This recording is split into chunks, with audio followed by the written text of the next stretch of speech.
60대 이상이 집을 판다. 이분들이 집을 파는 이유가 이제 집값이 고점이다라는 인식들이 있고 너무 비싸다. 또 한 가지 결정적인 이유가 뭐냐면 꼬마 빌딩도 이제 제 주변에도 그런 분들이 있는데요. 자기는 정말 고가에 산 거예요. 임대를 놓을 때도 임대료가 비싸게 내놔요. 그래야지 이걸 가격을 유지할 수 있거든요. 안 나가더라도 그럼 공실인데? 공실이잖아요. 네. 공실로 쭉 지내다가 이제 경매로 넘어가는 경우가 있죠. 옛날에 조물주 위에 건물주. 건물주라고 했죠. 요즘은 조물주 밑에로 내려갔어요.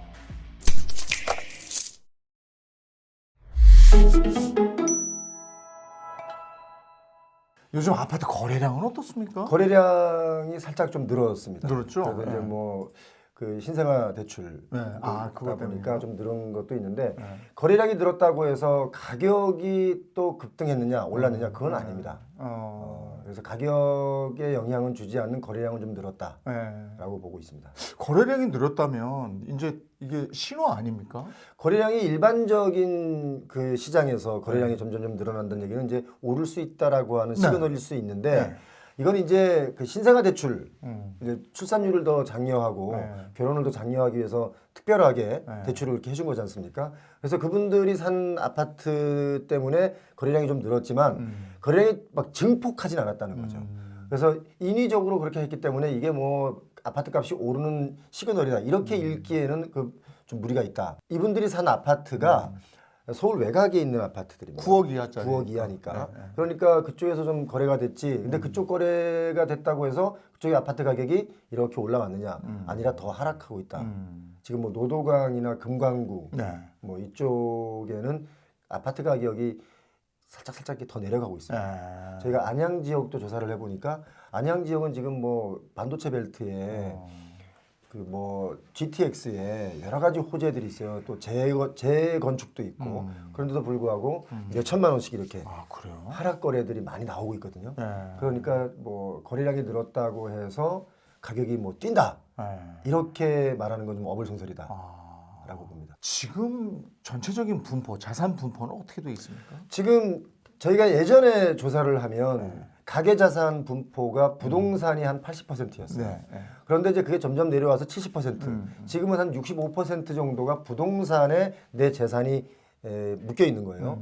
그런데 이걸 반대로 뒤집으면 금융자산, 현금성 자산이죠. 금융자산이 35% 정도 된다는 건 뭐냐면 이게 아마 요즘 3, 40대 분들 중에 이 금융 쪽으로 굉장히 밝으신 분들이 많아요. 네. 그래서 그분들이 꼭 주택에 오른다기보다는 그쪽으로 좀 돈을 돌려놨기 때문에 이 분포가 조금 그 자산 비중 중에 부동산이 차지하는 비중이 좀 내려간 게 아닌가. 네. 그리고 60대 이후는 여전히 한 75%, 80% 됩니다. 네. 자산 비중 맞아요. 중에 부동산이. 네. 근데 제가 요즘에 깜짝 놀란 뉴스를 봤는데 60대 이상이 집을 판다. 뭐 이런 거였어요. 근데 왜냐하면 제가 왜 놀랐냐면 노년층들은 그래도 내 집 판 채 이거거든. 그 자부심이거든. 근데 이 집을 판다?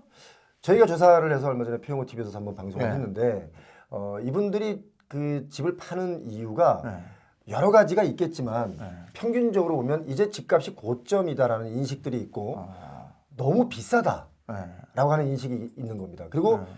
또 한 가지 결정적인 이유가 뭐냐면 앞으로 내가 이걸 더 들고 계속 끌고 가기에는 10년 뒤에는 정말 인구가 많이 줄어서 이 집값을 고점의 집값을 누군가가 이 고점에 받아줄 세력이 없다라고 판단하는 게 있다는 거예요. 근데 사실 60대 분들이 우리나라의 경제 성장을 이끌어 오신 분들 네, 아니겠습니까? 그렇죠. 그러니까 이분들은 뭐 예전에는 지금은 뭐 학벌이 많이 좋아졌지만 예전에는 정말 근면 성실로만 살아오신 분들이에요. 근데 이분들이 가지고 있는 누구도 못 따라가는 게 있습니다. 촉.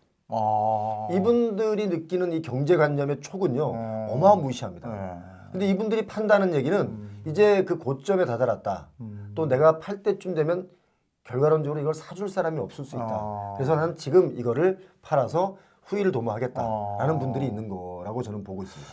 근데 또 하나가 이제 나이 들어서 벌이가 없을 때 우린 주택연금이라는 게 있잖아요. 그러니까 집 한 채라도 있어야 주택연금으로 노후가 보장이 될 텐데. 주택연금 받는 것보다 네. 오히려 팔아서 나는 이익이 더 크다라고 느낄 수 있다는 거죠. 주택연금은 이제 어느 시점에 딱 정해서 주택연금에 가입하는 거 아니겠습니까? 그러면 그 뒤로 돈이 나오잖아요. 네. 이제 그것보다는 오히려 내가 지금 엑시티를 하는 게 네.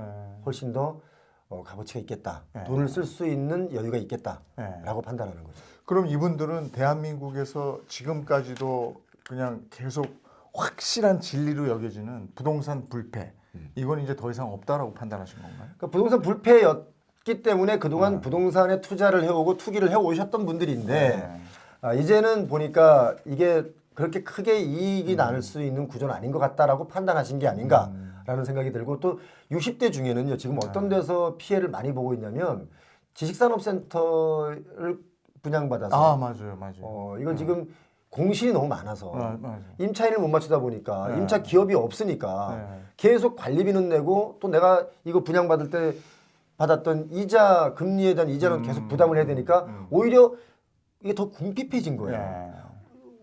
그 월세가 따박따박 나와야 네. 뭔가 생활이 굴러가는데 그게 안 되니까 오히려 더 궁핍해진 거죠. 근데 그분들이 그런 걸 봤기 때문에 이제 부동산이 오히려 지금 더 위험해질 수 있겠다라고 느끼신 분들이 그런 60대 분들이 이제 집을 파는 경우 또 1가구 2주택이었던 분들도 마찬가지로 한 채 정도는 그냥 아예 과감하게 팔자 라고 해서 파는 분들이 많이 있는 거죠.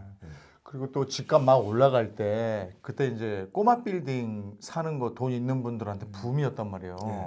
부러워했지 다들. 네, 근데 그 미국 보니까 상업용 건물들이 굉장히 많이 떨어지고 이랬더라고요. 지금 뭐 특히 샌프란시스코 같은 경우는 많이 떨어져가지고 뭐 반의 반값까지도 떨어지는 경우 있고 또 우리나라에서 금융권에서 샌프란시스코 대형 빌딩에 이제 간접 투자했지. 해가지고 뭐 1조 손해 보고 뭐 맞아. 홍콩의 빌딩 샀다가 뭐 그것도 손해 보고 많이 있잖아요. 해외 부동산. 이게 사실은 그 해외 부동산에 투자를 할 때 저는 그렇게 생각합니다. 원래 금융 쪽에서 전문가들 아니겠습니까? 그 전문가분들이 그렇게 무분별하게 해외 부동산에 투자를 했다는 것은요. 모럴 해저드입니다. 왜 모럴 해저드라고 제가 말씀드리냐면 그분들이 저희보다는 금융에 대해서 더 빠른 그 지식을 가지고 있잖아요. 빠르고 정확하고. 그런데도 불구하고 미국에서 금리를 올리는 시점에 해외 부동산에 갔다가 돈을 그렇게 투자를 하고 근데 결국 고객 돈이잖아요. 본인 돈이에요? 고객 돈이지. 그렇죠.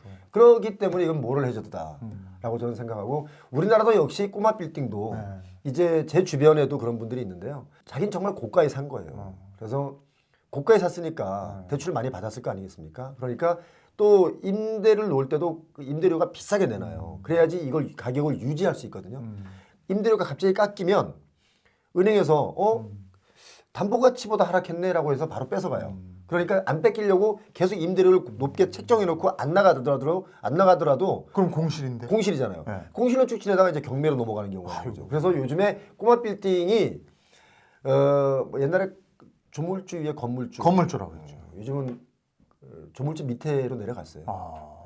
한참 밑으로 내려. 공실이 생기면 뭐 감당이 안 되는 거니까. 오히려 임차인 밑으로 내려갔습니다. 아, 그렇겠네. 이제 뭐 건물주가 이제 뭐 하늘이 아니야 보니까.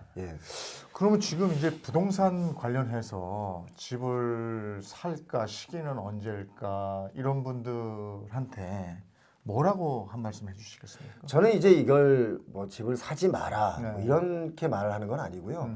언제나 누구든지 내가 감당 가능한 만큼 대출을 일으켜서 집을 사는데 막 오를 때, 막 미친 듯이 뭔가 폭등할 때, 그때 막 안 달라서 달려들지 마라. 우리가 왜 홈쇼핑 보더라도 5분 남았습니다. 그러면 막 전화기 붙잡고 그렇죠. 막 누르잖아요. 그러지 않았으면 좋겠다. 부동산 시장이 이제 그렇게 폭등하는 시기는 우리가 한 번 겪었기 때문에 금방 다시 돌아오지 않는다. 이걸 잊어먹으려면 최소 10년은 걸린다. 어떤 충격파가 우리 머리를 스치고 지나가잖아요. 그 과거를 잊는데 10년은 걸리거든요. 그러니까 그만큼 뭔가 폭등했을 때의 느낌 우리가 알잖아요. 그리고 지금은 또 저희가 계속 말씀드리는 게 인구가 그렇게 받쳐주지 않습니다. 인구가 받쳐주지 않는다는 얘기는 뭔 얘기냐면 실질적으로 일하는 세대가 그만큼 인구가 줄어든다는 거예요. 그러면 예전에는 청년 세대 한 명이 어른들 뭐 2~3명 부양하는 정도의 노동이었다면 지금은 청년 세대 한 명이 일을 해서 어른들 10명, 12명을 봉양해야 되는 그런 경제 구조로 가고 있단 말이죠. 그런데 이 청년이 또 집을 또 막 살 수 있겠습니까? 그 돈은 어디서 납니까? 그럼 뭐 빚내서 대출받아서 사라고 하면 세상의 모든 걸 다 대출로만 해주면 이게 어떻게 굴러갑니까? 언젠간 이 버블은 터질 수밖에 없다. 그렇지 않겠습니까? 그러니까 아직은 좀 관망하는 게 낫겠다. 지금은 관망하고 네. 혹시라도 네. 이제 금매로 네. 나오는 물건들이 있습니다. 정말 내 집 마련하려면 금매로 나오는 물건 네. 중에 네. 아 이건 좀 저렴하다라고 생각되는 거 있으면 네. 그다음에 그 내가 샀던 그 시점보다 조금 더 하락한들 내가 뭐 아무런 관계가 없다라고 네. 생각하신다면 지금 뭐 집을 사는 것도 좀 뭐 나쁘게 보지 않습니다. 근데 네. 지금은 관망하시면서 지금도 간헐적으로 금매가 나와요. 있어요. 지금 거래량이 네. 늘었다라고 하는 게 뭐냐면 이제 가격을 내려서 내놓는 분들은 물건을 누군가 산 거예요. 아. 근데 지금 그 거래량이 많이 줄어들었을 때는 아직도 21년 초고가의 집값을 기억하면서 가격을 내리지 않으니까 거래량이 없었던 거야. 줄어들었던 거야. 근데 지금 아니구나 하고 이걸 가격을 살짝 내리니까 그 정도 내가 받아줄게 하고 받아준 사람들이 있어서 거래량이 살짝 늘었다. 이렇게 보시는 게 맞는 거죠. 알겠습니다. 표영호 대표와 현재 부동산 시장의 전반적인 얘기 나눠봤고요. 돌다리 두들겨 가면서 부동산 시장에 접근하시기 바랍니다.